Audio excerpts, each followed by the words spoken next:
Welcome to Cleveland, a town that is equal parts grit and sophistication, rich heritage and bright future.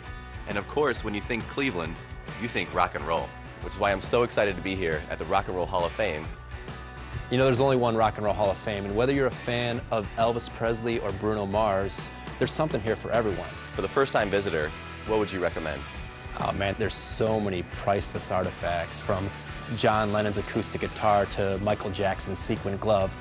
But more than that, we're telling the stories of how these artists impacted our culture and really changed the world.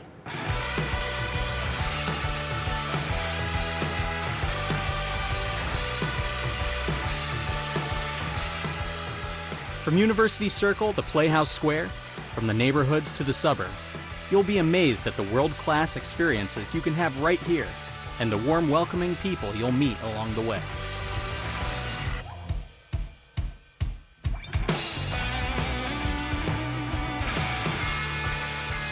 You want art, music, culture? Our city's got it all. Not to mention our fabulous food scene. As a matter of fact, I'm getting kind of hungry. Let's go grab a bite.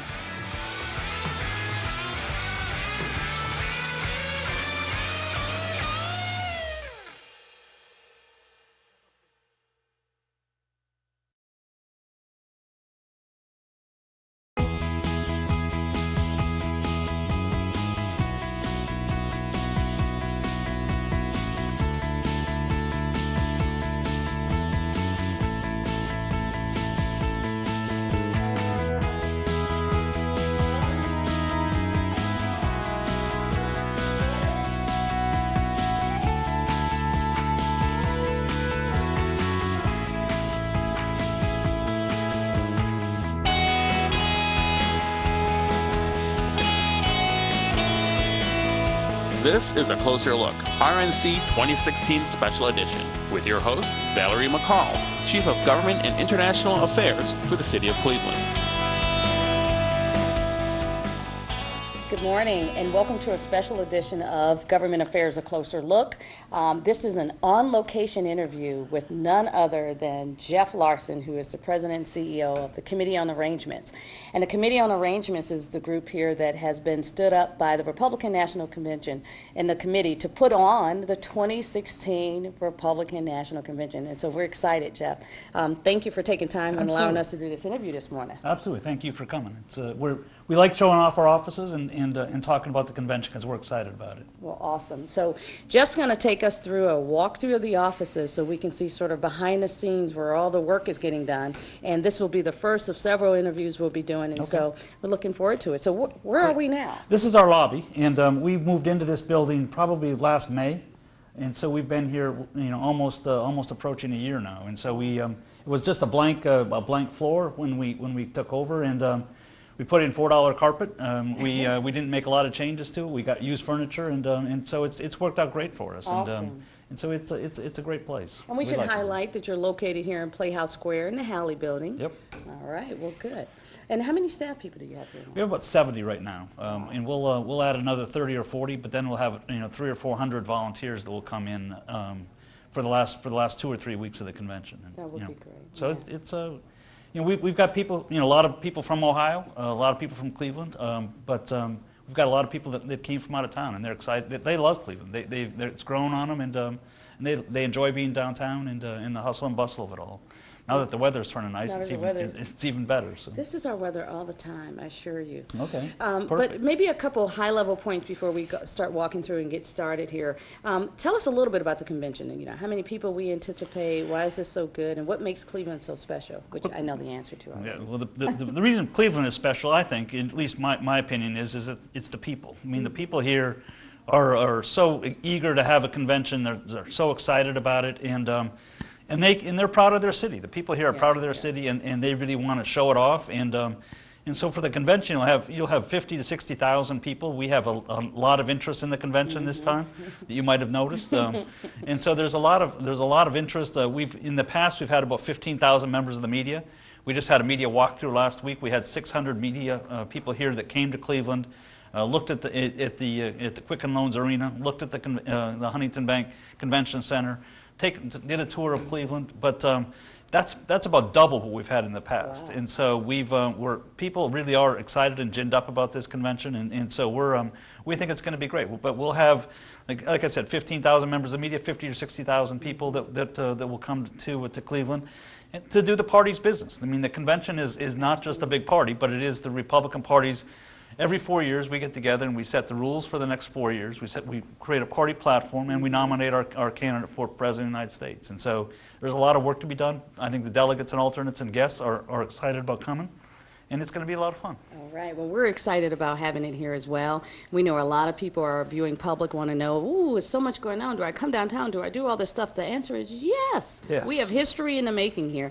And actually, it really is a good thing to point out. This is history in the making. Last time we hosted this convention was in 1936, correct? Right. And that made history. So I think we're on to something here in Cleveland. Absolutely. I mean, this is a great civics lesson for kids in kind of how our government works, the process we go through.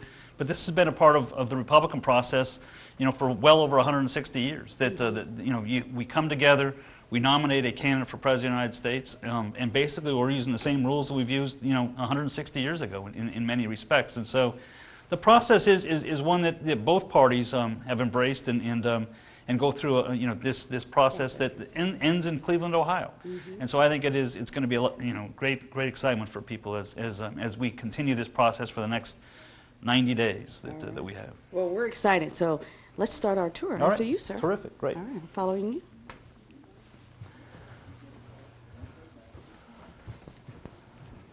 So again, here we're on location inside the offices. This is kind of where the administration, executive offices are in this end, and I thought what I'd do is just to show you some. We have some old photos of conventions past that kind of give you a sense of what the convention hall itself will look like once we start to build it out and finish it. Here you can see the balloons getting ready to be put up into the rafters. This is in Tampa in 2012, and so you can see the balloons getting ready to be put up. You see the stage. You see people starting to practice and rehearse, and it's a lot of work that goes into. This was an ice arena, and so they played hockey here, and we turned it from a hockey arena into a convention hall. And it's not quite done yet. They haven't put down the carpet. There's still a lot of work to be done. My guess is this is a couple weeks out. But as you can see, I'll just point out a couple of big things here. This is the center camera platform right here, and so that is a multi-level platform that the media uses to shoot. Kind of where they're doing things. These are kind of the network booths up here. You can see CNN. And others, and so these will be the delegates. The delegates are all on the floor, and so these are the delegates that will be seated in those seats, doing the party's business.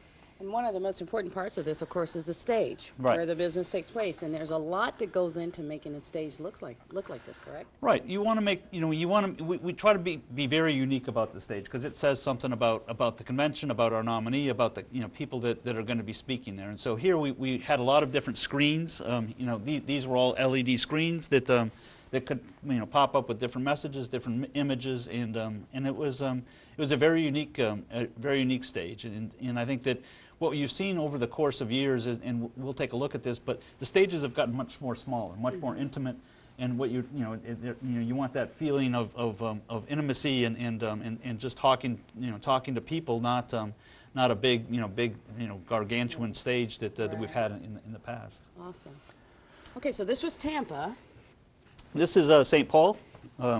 Again, here you can see all the delegates seated or standing. A lot of them are in this, but you can see the stand. This is where the different states are. So this is Pennsylvania delegation, the Colorado delegation. I think I found Ohio. There's Ohio. There's Bob Bennett. There's Bob our very own Bob Bennett. We have Bob Bennett.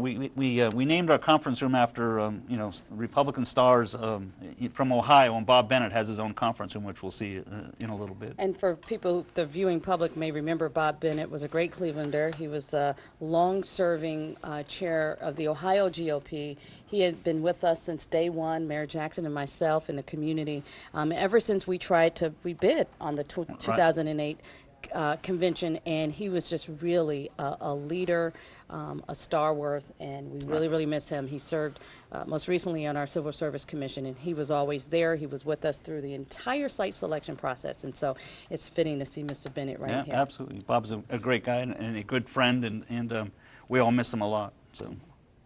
And then here's a picture of oh yeah, another one. If we can look at just at St. Paul, here's a picture of St. Paul, the St. Paul Convention getting ready. Again, you can see the chairs, you can see that the stage is different than what we saw in Tampa, and you can see that the camera platforms here, but really the side camera platforms that you have here that again media uses to set up, and so. It was a great convention. It was it's kind of I was the CEO for the host committee in the 2008 convention in St. Paul.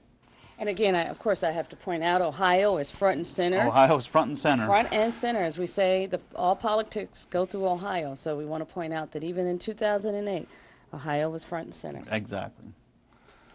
And before we walk further, though, we're standing outside of Mr. Steve King's office. You want to say anything about Mr. Steve King? is our chairman. The Committee on Arrangements is really, it's a committee of 58 members of the Republican National Committee. The Republican National Committee is made up of 168 members. It's 3 from every state and 6 territories. And so it's made up of 168 members, and from there, each state is represented by 1 member, and Ohio is represented by all 3 of their members. Awesome. For the Committee on Arrangements. Steve is the chairman of the Committee on Arrangements. He was appointed by our chairman, Reince Priebus, and Reince appointed him, and then they hired me as the CEO for the convention. Awesome. But Steve is a committee man from Wisconsin. Good. All right. So you want to show us some more of some of the historical makings of conventions? I think it's always interesting to look at the historical perspective of conventions and what we have, and so here you can see this is in 1996 in San Diego. That was the last time we had a convention center that we built out for the convention, and so that's the last time we used a convention center. But you can see here you have to build out all the seats, all the skyboxes, everything. All you have is a big empty room. Think about the convention center you have here, and building that out and converting an empty room into a convention hall. So for our purposes, the difference between what you do now is at least there's a platform with seats and some things already there. Here, back in 1996 and before, you had to build out everything. Not just this one in particular. We chose San Diego, and this was the best place in San Diego to have the convention. And so to really create it. Generally, but that's the last time we've gone to a convention center. In the past, we've also done big domes, and we'll show an example of one of those. Awesome. But I think that what I wanted to show here is this is New York. It was 2004. It was the re-election of President Bush, and so there wasn't any drama about who was going to get nominated. But still, the party has to do its business, and so there was a lot of business that took place. You can see that Madison Square Garden was unique in a couple of ways. One is that the backstage area for workspace wasn't enough, and so they raised the floor here 10 feet, and so underneath there, and we'll show a picture of it. But this is the entertainment stage, and that stage rose up and down, and so they raised the floor up 10 feet from the floor, and then they created the workspace underneath that, and then built the convention on top of that, and. So this was, the stage for the first 3 nights, and New York is also unique in that overnight we changed out the stage for the 4th night. So when the president gave his re-nominated speech, it was on a brand new stage. It's on a brand new stage, which we have over here. And so we transformed that and really kept it quiet from the media. We didn't we wanted the shock and awe feel of the it. element of surprise and so it's a beautiful stage, and they did a spectacular job of converting it and changing it out overnight. And so the delegates came and the guests came, and they were shocked. They were just surprised. So what's the significance? Tell me, is this where the president stood Yep, when he spoke? That's where the president spoke from during his speech. Awesome. And I would be wrong if I didn't do this one more time, point out that Ohio, again, that's what I want to know. If President Bush stood here to give his speech, Ohio was right here front and center. Yes. the economic impact that comes from the construction that goes in and how you're really hiring people locally from the community to help work on these projects, generally all union projects for the most part. But there's a lot of orchestration that goes into this from an engineering and architecture perspective. Do you want to talk about that a Absolutely. I mean, I think that it is one of the things that surprised me, when I took this job, was the amount of time it takes to plan something like this, and all the logistics that goes into it, and all the parts that have to move together, because you can't have one piece that works and one part that doesn't, because then none of it works. And so, but there, this convention takes a lot more energy and thoughtfulness than any other convention you'll have, because you've got a transportation system you got to plan around. You've got the hotels that you've got to work with. You've got a security team that deals with a lot of different things.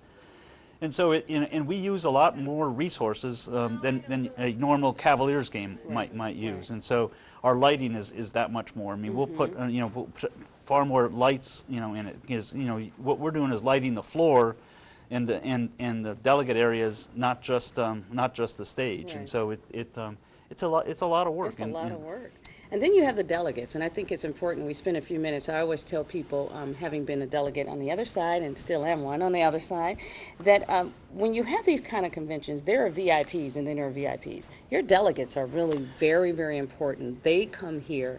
Some of them run to be a delegate. Some of them have to, be appointed. Some of them are on a committee. But for a lot of people, I mean, you really have America as part of your delegates coming. You have people who are retired, people who work hard, for some people, this is their vacation every 4 years to come to these conventions. Right. Can you just spend a little bit on the delegates? It's a process, and you're hearing about it more and more in the news. About the process that we have. But in the process, again, it's been around for a long time in terms of delegates getting elected in different ways. Every state has their own process of how they elect their delegates to come to the convention. Some are directly elected on the ballot. Some are elected as voters go to the polls and select different candidates, and those candidates then choose who the delegates are. So there's a variety of different ways that people become delegates to the convention, but all of them take their job very seriously. Yes. And I think that it's an expense for them. It costs them money to come here. It's 5 days, in Cleveland, Ohio, and so they put a lot of thought into it. And again, they come here not just to nominate our candidate, but to rewrite the platform. Same principles, but just their own touch on the platform for the next 4 years, and the rules and all the other party business that we have. That takes place over a 4-day period, and so they're this time it may be a little bit more exciting. Right. It's to be determined, but right now I think that there's a lot of interest in it and a lot of news about it. There's a lot of interest in this particular convention, and I think it's important to point out, I mean, that's how we are in Cleveland, Ohio. We generally like to, come in as the underdog and then wow. Right. And I think we're getting an extra wow factor this year than we anticipated, but we're excited. It's going to be good for Cleveland. It's going to be great, I tell you. We're all excited about it. So then you see, this is what I was talking about in terms of the large, big stage that we used to have. This is the 1992 convention, and so you can see kind of, Battlestar Galactica, here that, the picture's not great, but you can just kind of get a sense of the size of the stage that we had back then. Wow. And this is, this is in the Astrodome, so we had a lot more space, a lot more ability for people to come, and that was, I think, the last time we had it in a big auditorium like that. So. All right. So as I said, Bob Bennett's been a longtime friend of the Republican Party forever, and we all do miss him. And as I said, we named our conference rooms after notable Ohio Republicans, and Bob Bennett was the first on our list. And so Bob has his own conference room, and it's the Bennett Conference Room. It's the Bennett Conference Room. Well. And then we have one for we also named one for Senator and Governor Voinovich. Awesome. That has. So this is kind of where our delegate teams are headquartered. We're our hotels and our venues and kind of all the people who are working day and night on those kinds of things. Well, this is the Voinovich conference room, and so it's where it's our biggest conference room clearly, and it's where we have a lot of our meetings and discussions and planning that goes into the convention. Good.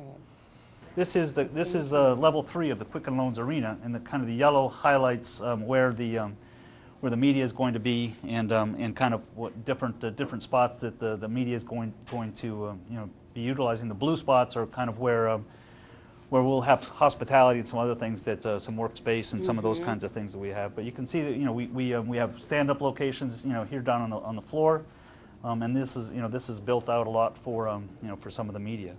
And this is very important because, as we saw, you took us through and shared with some of the behind the scenes and finished product of past conventions. This is at the beginning. Right. Nothing's been done yet. Right. Exactly. Well, this And this is another level of the arena that just has this is the skyboxes and where the different media networks will be, and again where we'll have hospitality areas for the Committee on Arrangements and others. So this is kind of what we start with, and then start to work from here. We have a lot of our interns will come and work, and it's a great experience for them. To come to Cleveland. Some of them are local. We've got a lot of kids from the local colleges here, which is good. We appreciate that. Yeah, absolutely. This is kind of a lot of our external affairs people that are volunteer coordinators, people who work in the international community, people who work with all the other different Republican groups that that we have, are mostly the people over here. Oh well, look at this. Look like you got a special person here too. We have a very important person that has an office over here, and try to make sure that we keep it clean and open for us. So. No, it's so this is we have some all staff meetings every once in a while, and we've had some great speakers come. Guests that have shown up. We've had Vice President Cheney came by the offices early last year. President Bush was here and met with us. We have to get Mayor Jackson here. We have to get Mayor Jackson here. We have to get Mayor Jackson here. Well, I just want to say, Jeff, again, thank you for taking time this morning and allowing us to start what will be, again, a number of behind the scenes, but interviews as we prepare to get ready for the Republican National Convention here in Cleveland, Ohio. We are excited about it. And on behalf of the City of Cleveland, TV20, and all our residents, we just want to say thank you. Thank you for choosing Cleveland. Thank you for seeing an opportunity. But most importantly, I think before we sign off, I want to point out a couple things. We work very closely together. Right. We really, the city, the Committee on Arrangements, the host committee, Secret Service, CPD, we are all joined at the hip. And we all want the one thing, which is to put on a great convention, one that is safe, one that is exciting, and one that will go down in the history books where we already are from 1936, right? I think we're trying to beat our own record there. There You go. So is there anything you want to say to the public before we close out? Well, I just want to thank Mayor Jackson and yourself and for the cooperation and help and the support we've gotten. I think when this got chosen a couple of years ago now, Cleveland was chosen as the host city. There's been a lot of work by the city in the community to get ready for the convention. It's now 90 days away. The host committee's been terrific, working with David Gilbert and Diane Downing and the team that they have. But Mayor Jackson and yourself have been really special to us, and so thank you very much for everything that you're doing to make this a success. Thank you. So again, this is Government Affairs, a closer look on Cleveland's TV20, and again, we are here on location at the offices of the Committee on Arrangements down here in Playhouse Square, where all the work is being done to help prepare for the 2016 exciting convention. We'll see you soon. Thank you.